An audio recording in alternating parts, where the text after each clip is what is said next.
Good morning. Hope everybody's here today. Overlook my wife's pink cup. Uh,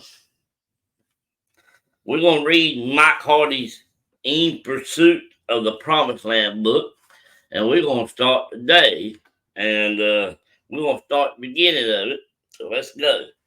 This book is dedicated to Lee and Regina Rogers. Thank you for never giving up. I always saw Christ in you. Thank you. I want to thank the Holy Spirit for constant intercession through the entire writing process. Thank you to my beautiful wife, Judy, for her daily love and patience. Her encouragement, listening ear, and feedback was momentum. Thank you to Eric for calling me and encouraging me weekly. Thank you to David P. for being an inspiration. Lastly, thank you to Victoria and Michelle and all the staff at Endgame.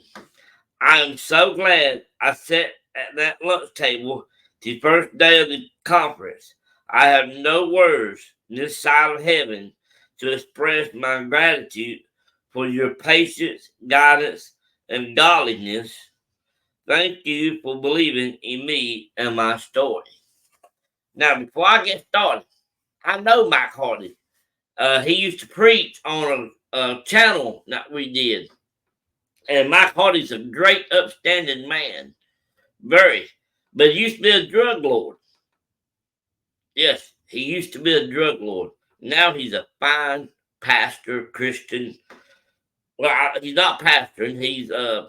He's ministry. He does a lot of ministry work, but he does preach. And I believe he's going to start preaching on this channel some. So that's the introduction, and let's get started reading.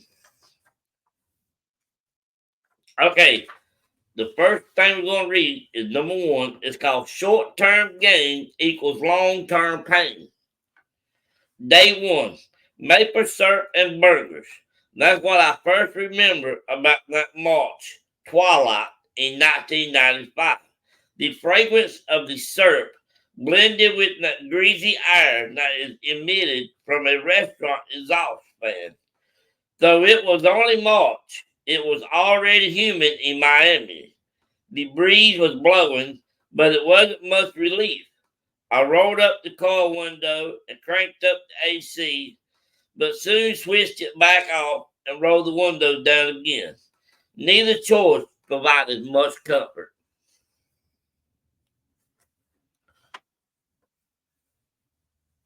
Damp with sweat, my shirt stuck to the leather car seats, but it wasn't from all the hot air. I smacked my dry lips, nerves racking, my whole body. I was convinced my shotgun passenger could hear every valve of my heart open and shut. I was not anticipating a medical diagnosis through my heart surely needed examination.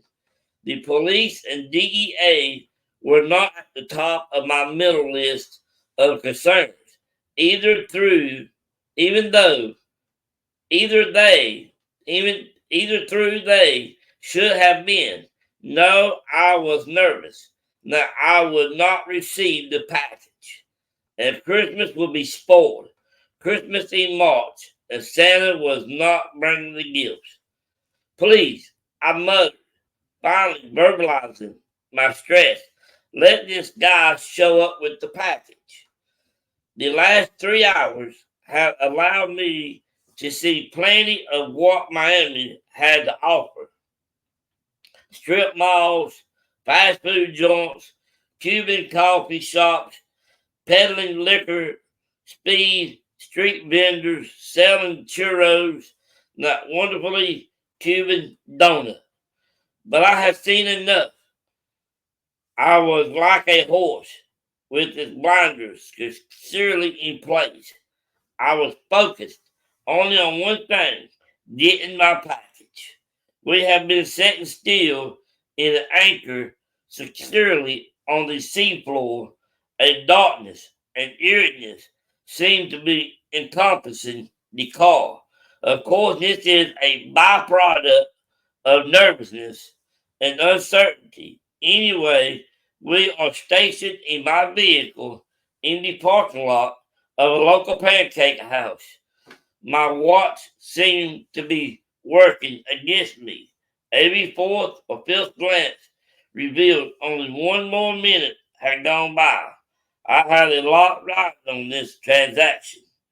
A slight opening of the window once again brought me attention to that musky maple syrup smell. I breathed in deeply. That scent took me back to our family restaurant back in Key West. The memory stood in sweet yet stark contrast to my current situation. Back there, the scent of the pancakes meant pleasure, not danger. No, our restaurant in the heart of New Key West was a sanctuary of safety and security. My son, just 13 months old, loved the many pancakes we served there. For a moment, I hesitated. Something in the back of my mind told me, get out now. But thought I shoved that thought back down as quickly as it had came. Now was the time to back down. I was finally becoming a big time gangster. All that time watching The Godfather had prepared me for this moment. The mob stories my dad had told me, the secret life he had lived, was now living out in front of me. Finally, a chance to participate with my father in an area I could please him. I felt confident I could do this kind of work well. I was determined to see this transaction through. Just the day before, the arrangements were set in stone. The boss had told me, you're not to touch anything or be near any packages.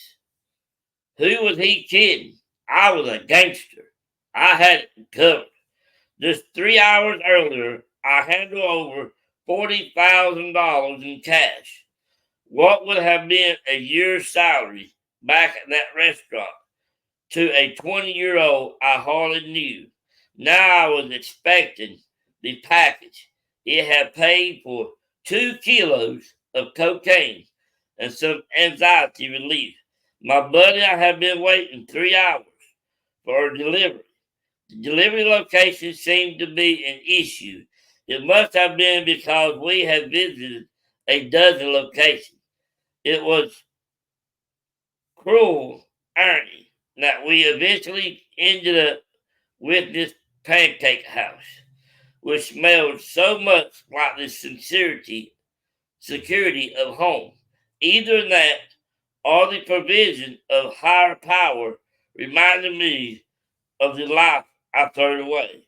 But if there was a God trying to speak to me, I was not listening. That night had dragged on far too long, and we were way over schedule. My phone rang. I picked it up.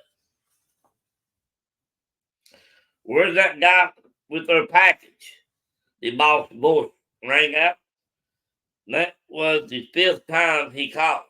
I had no answer, but I repeated what I've been told to. Just 15 minutes. I've been asking myself the same question. We might have just lost 40,000.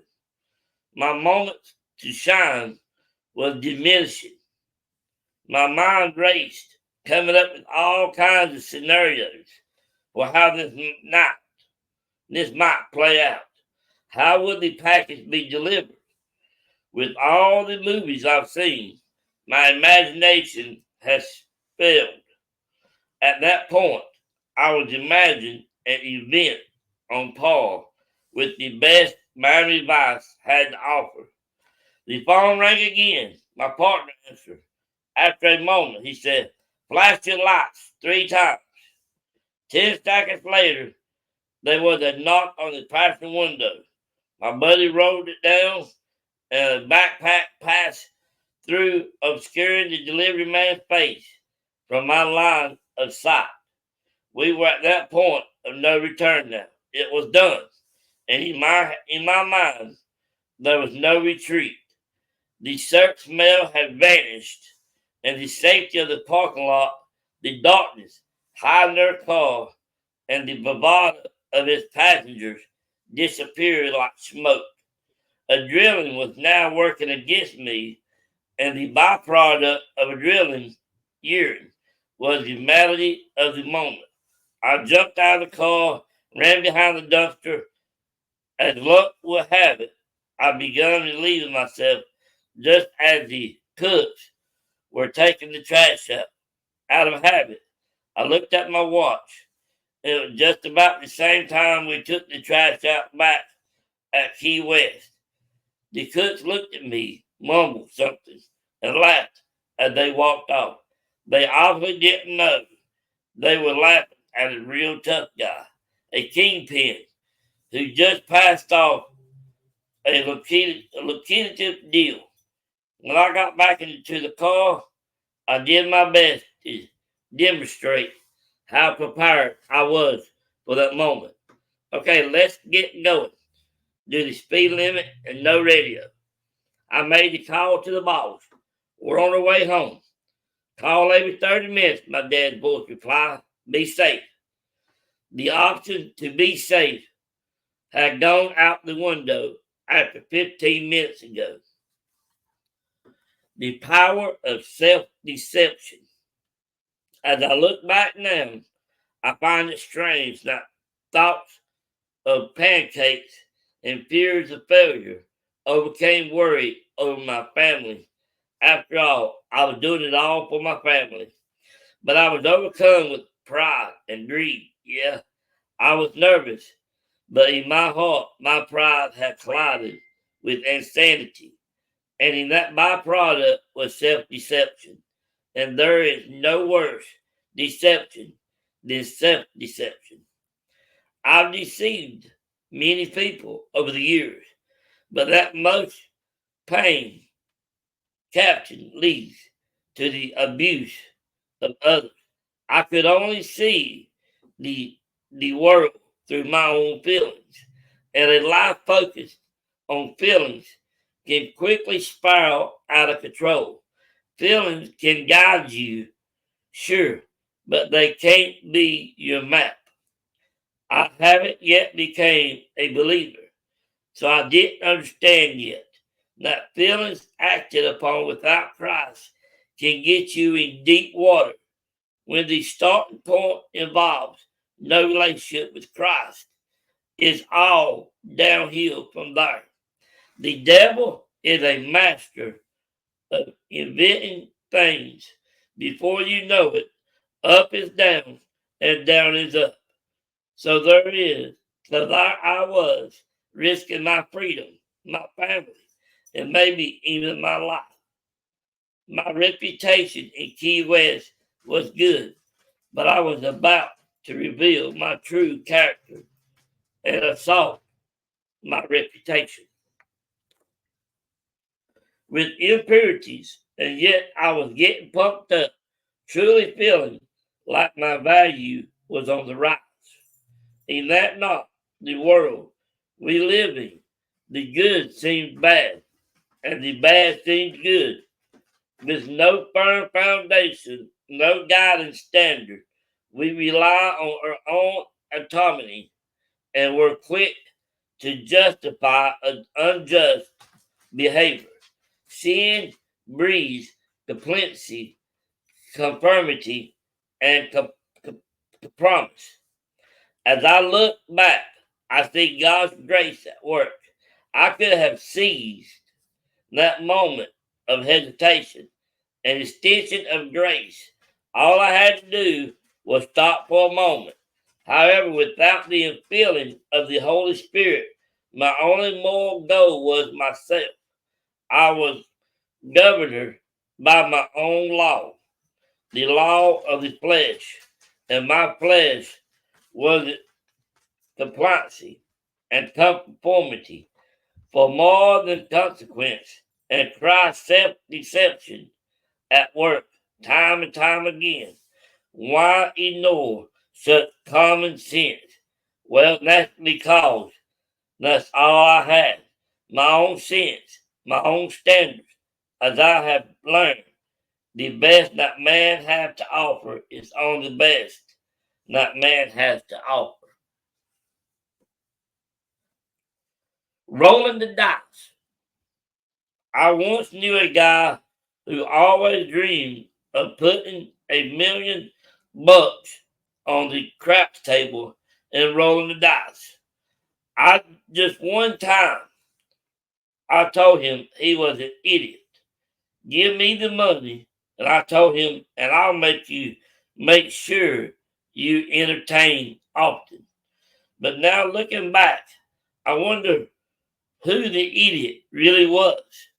I had rolled the dice on my wife, my children, my family, my freedom, my memories, my future, all in one roll. I have rolled the dice on things that are priceless. Heck, I have a good job in Key West. I worked a lot in the Key West restaurant was a challenge, but it was good. It was just going to be a long process to develop success. The problem was I really did not know how to define success. My good friend and mentor, hold on a minute, I'll get me a drink of water.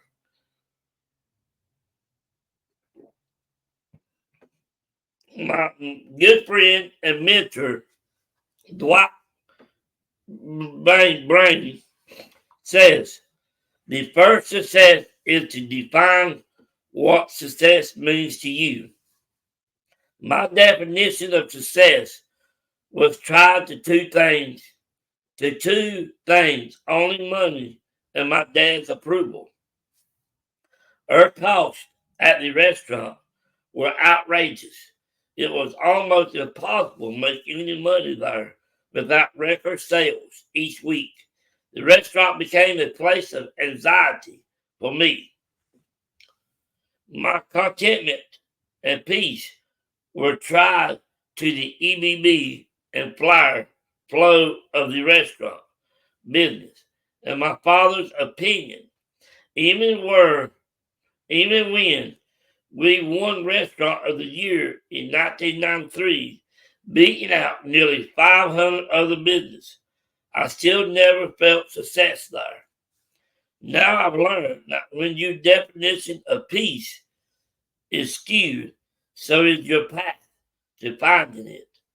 I love the business. I love the interacting with different people each day. And the business of a crowded restaurant, it was a place where I was being in control. And quite frankly, I was good at the people and the food business. But I never experienced satisfaction or completeness there. No matter how hard I worked, I would have moments when I felt like I had finally climbed that ladder. But nothing I found, experienced, had any sustaining power. By 1994, I was tired of working so hard and not producing any profits. Dad was tired of it too, and although it was his money that had built the place, I felt the impact of the failure deep in my soul, far more than he ever dreamed. He made sure to constantly remind me it was a perfect setup for what came next. All right, that's all we're going to read today, about 20 minutes worth. Come back tomorrow for about another 20 minutes. God bless you. God loves you. Jesus died so you can be saved. Y'all have a great day.